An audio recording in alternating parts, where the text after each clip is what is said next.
crise europeia e o crescimento do Brasil. Esse é o tema de hoje do seu Agenda Econômica. Quem está conosco é o professor da Universidade de Brasília, UNB, José Matias Pereira. Participa dessa entrevista o jornalista Ronaldo Martins. Professor, antes da gente entrar em política monetária, queria que o senhor falasse um pouquinho de política fiscal. Quer dizer, o que o senhor, notando agora no governo Dilma até aqui, o que o senhor nota que poderia ser feito para melhorar o andamento e aperfeiçoar a política fiscal do país?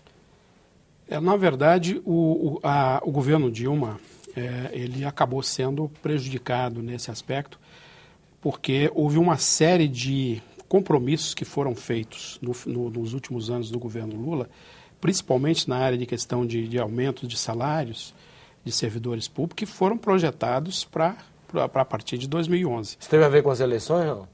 Eu diria para você o seguinte, que os anos que antecedem as eleições tendem a ser anos que normalmente os governantes e o próprio parlamento muitas vezes ficam mais bondosos, adotam uma postura mais flexível, né? Mas de qualquer maneira o governo dela herdou esses compromissos e eles vão se estender para os próximos anos.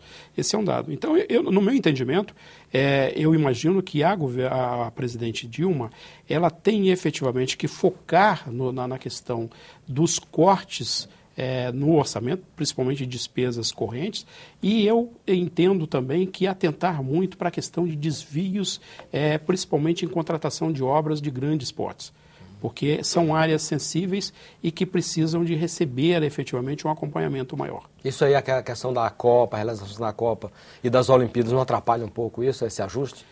Exatamente. Quando você está num momento como esse que nós estamos vivendo, que de um lado nós sabemos que a Copa de Futebol de 2014 é importante para nós, assim como as Olimpíadas, principalmente pelo impacto que isso tem a nível internacional, de mostrar que um país latino-americano tem estrutura e condições para, digamos, receber jogos dessa importância. Mas, de qualquer maneira, num momento como esse, eu entendo que o próprio processo de flexibilização nos processos de contratação das obras da Copa precisa receber, precisa ter uma atenção maior, porque isso, na verdade, é importante lembrar, alguns países que já viveram e já patrocinaram esses jogos ainda estão pagando os custos, eventualmente... A própria Grécia, né?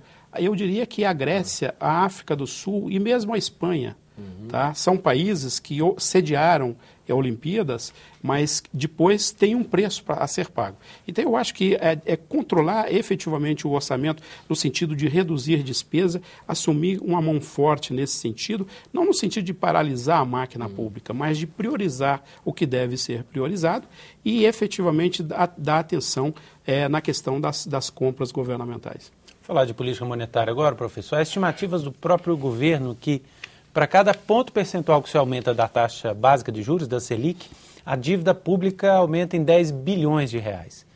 Como que se resolve isso? Diminuindo os títulos atrelados à Selic ou mudando completamente a política monetária? Na verdade é o seguinte, o Brasil perdeu uma excelente oportunidade no momento da crise internacional que todos os países baixaram as suas taxas para próxima de zero ou zero e nós mantivemos taxas de juros extremamente elevadas comparado para aquelas condições que o mundo estava vivendo. Num momento como esse, em que você tem sinais externos que são hostis, você não pode falar em baixar taxa de juros, porque a taxa de juros ela tem um impacto interno na política monetária no sentido de frear um pouco o processo de crescimento da economia. Eu diria que quando nós trabalhamos com política econômica, principalmente com macroeconomia, é como um cobertor curto. Você puxa ele para a cabeça, seus pés ficam de fora. Você quer cobrir os pés, sua cabeça vai ficar de fora. Então, nesse caso, o que nós estamos assistindo é exatamente um contexto como esse, né? Onde é preciso efetivamente ter uma sintonia fina na questão da política fiscal, da política monetária e da política cambial, para permitir que o país efetivamente não sofra os efeitos de uma eventual crise que está sinalizando no horizonte a nível internacional. Concretamente, haveria alguma medida a ser tomada para evitar isso? Para esse cobertor caber direitinho ali no pé e cobrir em cima da cabeça? No meu entendimento é o seguinte, eu acho que nós temos efetivamente que não mais imaginarmos que vamos ter elevação de taxa de juros, porque a elevação de taxa de juros, ela tem todos esses custos. Ela já estaria num patamar elevado? Eu acho que ela já está num patamar elevado. Eu vi recentemente uma notícia de que as senhoras, as senhoras mais idosas no Japão, elas estão fazendo um fundo e já aplicaram no Brasil coisa de 70 a 80 bilhões de reais, porque diz que aqui é realmente um lugar muito interessante para se ganhar dinheiro. E, na verdade, isso de fato ocorre se você considerar as taxas internacionais. Mas eu diria para você, Ronaldo, que o que mais me preocupa nesse momento é que você, com taxas de juros muito elevadas e num contexto internacional que é os países europeus estão vivendo uma fase difícil e os Estados Unidos, é a corrida de dólar para o país. Porque o problema quando você praticamente encharca uma economia de dólar, o risco é que, havendo uma retomada nos países centrais, as pessoas vão tirar esse dinheiro daqui e vão levar para lá. E, nesse momento, você desestabiliza a economia. Esse, eu acho que é o problema central que o Banco Central vive hoje. Se ele não, efetivamente não adotar medidas para ficar atento a esse processo de entrada de forma descontrolada de dólar, nós vamos caminhar para essa questão de você ter cada vez mais o dólar desvalorizado em relação ao real. O que já gera até uma desindustrialização no país, né? O dólar hoje seria um problema até maior do que a taxa de juros a ser resolvido pelo governo? Pois você verifica como é interessante quando nós falamos em economia, quando você fala em política fiscal, política monetária e política cambial. Essas três políticas, elas caminham junto. No meu entendimento, essa questão de levar o dólar nesse patamar, ele cria um problema sério para a nossa base industrial, porque nós perdemos competitividade lá fora, nós estamos perdendo o mercado, e mercado, quando você perde ele, a recuperação dele depois é muito difícil. Segundo, é que, na verdade, o que pode estar ocorrendo é uma transferência de empregos para o exterior. E terceiro é que você cria uma euforia interna de gastos, principalmente com viagens internacionais, compra de imóveis no exterior, que isso aparentemente é insignificante quando se trata de uma pessoa física, mas a soma disso tudo é muito significativa. Professor, ainda falando de política monetária, muitos observadores dizem que houve um ponto de inflexão na política monetária saindo do Meirelles para o Tombini, presidente do Banco Central, que hoje o Banco Central estaria mais próximo daquele do Fed, do que é o Fed, o Federal Reserve americano, que exerce uma política monetária, mas de olho na taxa de emprego, de olho não só na inflação, quer dizer, olha para o emprego e para o desenvolvimento do país. O senhor também sente isso, quer dizer, essa própria mistura das medidas clássicas, neoclássicas, com os que eles estão chamando de macroprudenciais, que sai um pouco daquele aparato clássico. O senhor nota também que houve, de fato, esse ponto de inflexão? Na verdade, aparecem alguns indícios no cenário que mostra que está havendo mudanças, mas essas mudanças ainda são muito pouco significativas.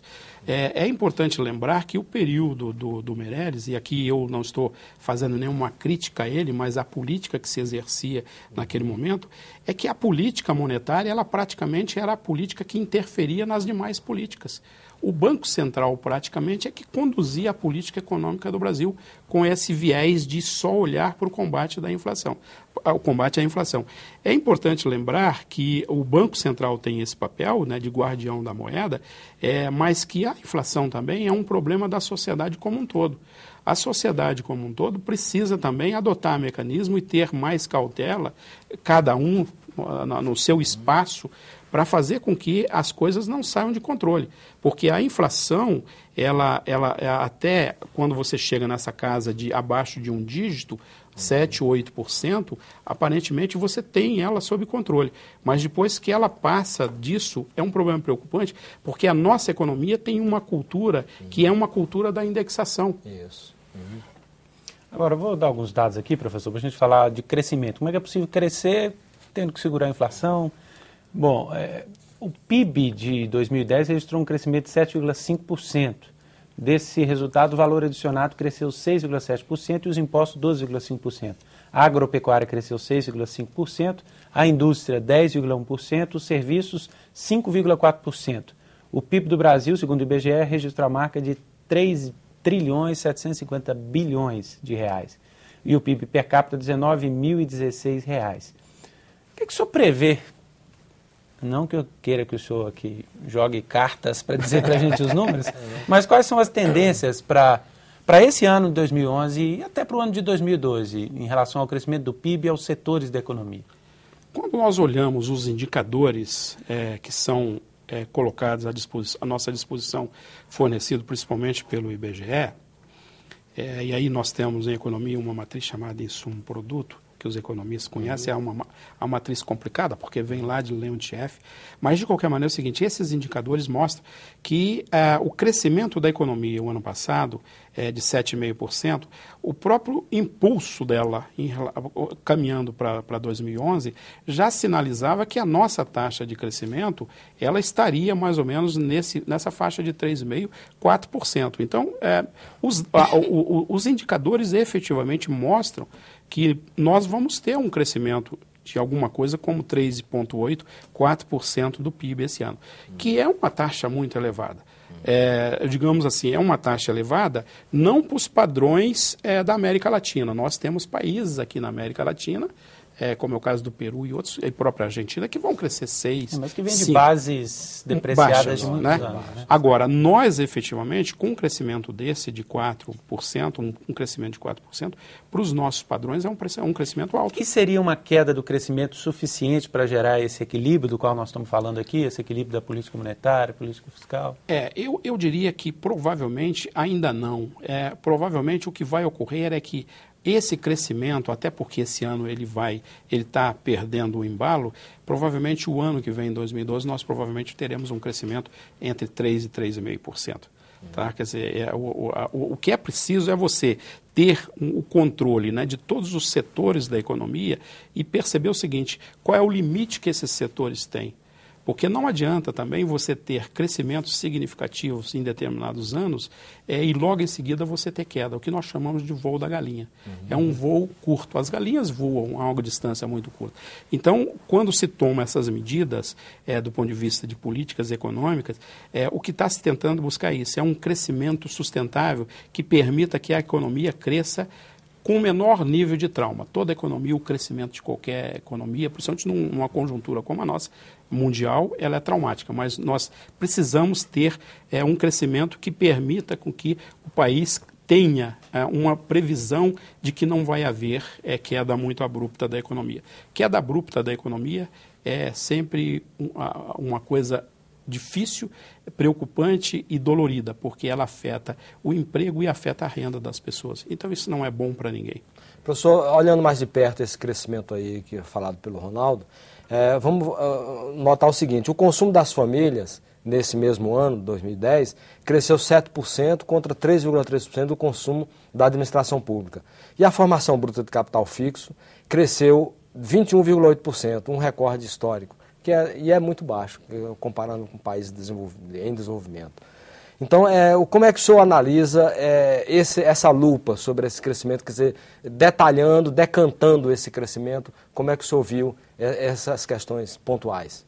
Eu acho que o crescimento, né, do consumo das famílias, as pessoas percebem isso no dia a dia. Né? A quantidade de automóveis que você vê ingressando todo dia nas ruas, isso vale para todas as grandes cidades, as pessoas comprando mais móveis, mais imóveis, viajando e etc. Eu entendo que a questão do nosso, o maior problema que nós temos nessa área aí, é porque o Brasil efetivamente precisa muito da poupança externa para fazer alavancar principalmente investimentos. E eu acho que quando nós comparamos com outros países, e às vezes a gente usa muito o modelo da referência chinesa, eu não gosto muito desse modelo, porque a China tem uma economia centralizada. E eles podem efetivamente usar todos os instrumentos de política econômica para ter recursos de aplicar 40% do PIB em desenvolvimento. O próprio câmbio é fixado, né? Determina então, aquilo e segue. Né? E eles desenvolvem, digamos assim, mecanismos que permitem a eles, inclusive, utilizar de dumping e uma série de outras medidas que num país como o nosso, inserido num contexto como nós estamos inseridos, é muito complicado. Agora, a questão toda é o seguinte, eu acho que o que a gente precisa é isso, é estar atento em relação a essa questão dos investimentos, porque se você não tiver um número mínimo de poupança, um percentual mínimo, e o percentual mínimo ideal para o Brasil deveria estar entre 23% e 25% do PIB, isso permite que você faça os investimentos num patamar adequado, e esses investimentos é que garante o processo de crescimento do PIB. A gente não corre o risco de, com esse crescimento do consumo, estar gerando também bolhas em alguns setores? Citar como exemplo especificamente os imóveis. Recentemente a gente viu aí notícias dos brasileiros investindo nos Estados Unidos, em Miami, porque está muito barato o imóvel lá. Os imóveis aqui estão caros demais porque nós estamos vivendo uma bolha, e essa bolha pode acontecer em outros segmentos também? Você sabe que a crise da economia no final de 2008, que começou nos Estados Unidos, ela nasce exatamente no setor imobiliário. Tá? E essa crise, ela não ocorreu só nos Estados Unidos, mas ela também se espalhou para o resto do mundo, e principalmente na Europa. Essa questão de formação de bolhas na economia, está muito ligada a uma questão do que nós chamamos de ganância. As pessoas querem ganhar tudo que pode no menor prazo possível. O setor imobiliário no Brasil, por exemplo, ele começa a caminhar nessa direção. Então, se nós pegarmos, por exemplo, o exemplo do caso de Brasília, por exemplo, nós vamos verificar que o metro cúbico, o metro quadrado de uma construção aqui em Brasília, muitas vezes, em determinados setores, se aproxima do valor que se paga no melhor local que existe em São Paulo ou em Nova York. Essas indicações é que mostra, porque isso num determinado momento, esses valores eles têm que voltar para o ponto de equilíbrio deles.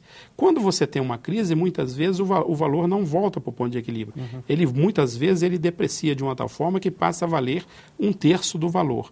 O que está ocorrendo hoje, e quando você falou no caso dos Estados Unidos, é que não só nos Estados Unidos, mas eu acredito que os brasileiros provavelmente devem estar presentes em muitos países europeus, porque efetivamente, como esses países estão atravessando um momento digamos, de crise, de dificuldade, certamente que os imóveis lá estão num patamar muito baixo. Isso, na verdade, também é preocupante para nós, porque esses imóveis têm um custo para manutenção lá fora. As perspectivas de crescimento... Sim, professor. Não, e nesse sentido é preciso que as pessoas fiquem atentas, porque existem custos por trás disso que eles vão ter que pagar pelo resto da vida.